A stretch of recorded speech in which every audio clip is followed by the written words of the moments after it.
சின்ன வயசுலேருந்து நம்மள எல்லாரும் என்ன கேட்டிருப்பாங்க, "உன்னோட ட்ரீம் என்ன? உன்னோட பேஷன் என்ன?" அப்படின்னு கேட்பாங்க. ஸோ சின்ன வயசில் கேட்கும்போது நம்ம என்ன சொல்லுவோம், "நான் வந்து கலெக்டர் ஆகணும், நான் டாக்டர் ஆகணும், நான் இன்ஜினியர் ஆகணும், நான் ஒரு ஆக்டர் ஆகணும்." அந்த மாதிரி டிஃப்ரெண்ட் திங்ஸ் நம்ம சொல்லிகிட்ருப்போம். ஆனால் இது எல்லாமே நம்மளோட பேஷனா? நம்மளோட கோலா? இது எல்லாத்தையுமே நம்ம செட் பண்ணிவிட்டு அந்த பேஷனை நோக்கி நம்ம ஓட ஆரம்பிக்கணுமா அப்படின்னு கேட்டிங்கன்னா, ஐ வுட் சே நாட் நெசசரி. கண்டிப்பா எல்லாருமே அந்த மாரி ஒரு பேஷன செட் பண்ணிட்டு பொறந்ததுலேருந்தே நமக்கு ஒரு பேஷன் செட் ஆயி, நம்ம அத நோக்கி தான் ஓடணும் அப்படிங்கிற ஒரு ப்ராசஸ் வந்து எல்லாருக்குமே ஒர்க் ஆகாது.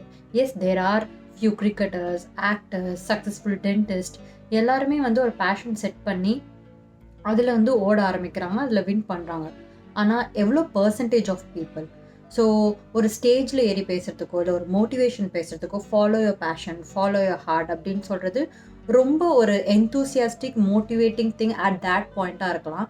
பட் ரியல் லைஃப் சினாரியோவுக்கு வரும்போது, ஒரு பேஷன நம்ம வந்து ஃபிக்ஸ் பண்ணி, ஒரு ப்ரெஷரால ஃபிக்ஸ் பண்ணி அத நோக்கி ஓடுனோம் அப்படின்னா, I don't think it will lead you where you want to be. At least not for everyone. எல்லாருக்குமே அது வந்து செட் ஆகுமா? அப்படிங்கிறது எனக்கு கொஞ்சம் டவுட்ஃபுல்லான விஷயம். பிகாஸ் எனக்கு வந்து அத வந்து இப்போ வரைக்கும் செட் பண்ணவே முடியல. இந்த வீடியோல ஏன் உங்க பேஷன நோக்கி ஓடக்கூடாது, பட் பேஷன ஒரு பயணமா யூஸ் பண்ணுங்க அப்படிங்கிறத பத்தி தெரிஞ்சுக்கலாம். ஸோ நான் வந்து பொறக்கும்போதே இல்ல என் கனவு என்னன்னு கேட்கணும், நான் ஒரு டென்டிஸ்ட் ஆகணும், நான் ஒரு ரிசர்ச்சர் ஆகணும் அப்படின்ற ஒரு கனவோடையோ, ஒரு எதிர்பார்ப்போடையோ பொறக்கல அண்ட் வளரவும் இல்ல. அண்ட் இப்போ வரைக்கும் ஒரு டென்டிஸ்ட்டா இருக்கிறதுல உங்களுக்கு அவ்வளோ பேஷனேட்டா இருக்கீங்களா? ஒரு ரிசர்ச்சரா இருக்கீங்களா? அதுல அவ்வளோ பேஷனேட்டா இருக்கீங்களா? அண்ட் எந்த ஃபீல்டா இருக்கட்டும், நீங்க ஜாப் பண்றீங்களா? அப்படிங்கிறதுல கண்டிப்பா பேஷனேட்டா தான் இருக்கணும். அப்படி இருந்தா தான் உங்களால ஜெயிக்க முடியும் அப்படி சொல்றாங்க அப்படின்னா, நாட் நெசசரிங்க. நான் வந்து டென்டிஸ்ட்டா இருந்தப்போ பேஷனேட்டா இருந்தேன்னா, என் வொர்க் எனக்கு புடிச்சிருக்கு. நான் வொர்க் பண்றேன். பட் அதில பேஷனேட்டா, ஆர்வமா, லைக் நீங்க எனக்கு பே பண்ணாலும், பே பண்ணலனாலும் நான் இந்த வேலைய டெய்லி வந்து பண்ணுவேன். அப்படின்ற ஒரு ஆர்வத்தோட பண்றேனா அப்படின்னா, என்னால அந்த வேலைய அப்படி பண்ண முடியல. And that's when I started to move away with the job. So இப்ப நான் டென்டிஸ்ட்ரிய வந்து என் பேஷன், என்னோட கோல் அப்படின்னு நான் செட் பண்ணி வச்சிருந்தேன்னா, என்னால அதுலேருந்து நவுந்திருக்கவே முடியாது. ஏன் அப்படி சொல்றேன்னா, ஒருவேளை உங்க ஸ்கில்லோ, இல்ல உங்களோட ஒரு ஹேண்ட் ஒர்க்கோ எங்கேயாச்சும் சப்போர்ட் ஆவல, இல்ல ஏதாச்சும் ஒரு சிச்சுவேஷன்ல சப்போர்ட் ஆவல அப்படின்னும்போது, உங்க கோல நீங்க செட் பண்ணிட்டீங்கன்னா, அதுலேருந்து மைண்ட சேஞ்ச் பண்றது ரொம்ப கஷ்டமா இருக்கும். பிகாஸ் நான் என் கோல வந்து டென்டிஸ்ட்ரியில அப்படியே செட் பண்ணி வைக்காம இருந்ததுனால, I try to find more opportunities.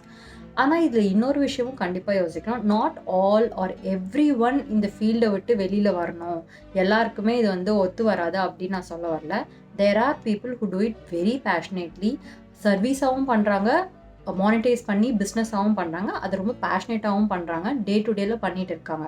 There are many corporate dentals or the many famous private dental clinics who work passionately towards what they are doing and they make money. இது எதுக்கு நான் சொல்ல வந்தேன்னா, வெறும் பேஷன follow பண்ணி அதில காசு வரலன்னு வைங்களேன், அதில எந்த யூஸுமே கிடையாது. என்ன பொறுத்தவரைக்கும் அட்லீஸ்ட். ஃபார் எக்ஸாம்பிள், அ என்னோட தங்கச்சி வந்து என்கிட்ட கேட்குறா. அவளுக்கு வந்து போயம் எழுதுறது, புக் படிக்கிறது எல்லாமே ரொம்ப பிடிக்கும். ஸோ என்கிட்ட கேட்கும்போது நான் அந்த பாயிண்ட்ல என்ன சொன்னேன், "உன் பேஷன ஃபாலோ பண்ணு. அப்பதான் நீ வந்து அதில சக்சஸ்ஃபுல்லா வர முடியும்." அப்படின்னு நான் சொல்லிட்டுருக்கேன். And we are all first graduates. என் ஃபேமிலில என்ன சொல்றாங்க, "டென்டிஸ்ட்ரி கிடைச்சிருக்குல்ல படி. ஆ படிப்பு தான் நமக்கு வந்து ஒரு கிராஜுவேட் ஆகுற நீ நம்ம ஃபேமிலியில ஃபர்ஸ்ட் கிராஜுவேட் ஆகுறன்னா, அதுதான் நமக்கு ரொம்ப ஹெல்ப்ஃபுல்லா இருக்கும்." அப்படி சொல்றாங்க. அண்ட் வெரி கான்ட்ரடிக்டரி கான்வர்சேஷனா போயிட்டுருக்கு. அண்ட் அவ 2த்தையுமே யோசிச்சா. But she chose to do dentistry. So dentistry தான் பண்றா. ஆனா இப்பயும் நான் என்ன சொல்றேன்னா, she is very good at writing poems. She is very good at writing stories. ஆனா நான் இப்போ என்ன சொல்றேன், டென்டிஸ்ட்ரி எடுத்தாச்சு. And if you like it, please do continue dentistry. And if you are still passionate about writing poems and things, follow பண்ணு. டென்டிஸ்ட்ரியை follow பண்ணு. But if you are really passionate and அது உனக்கு பிடிச்சிருக்கு எழுதுறது அப்படின்னா, அதை வந்து உன்னோட சைடு இன்கமாக ஜென்ரேட் பண்ண ஆரம்பி.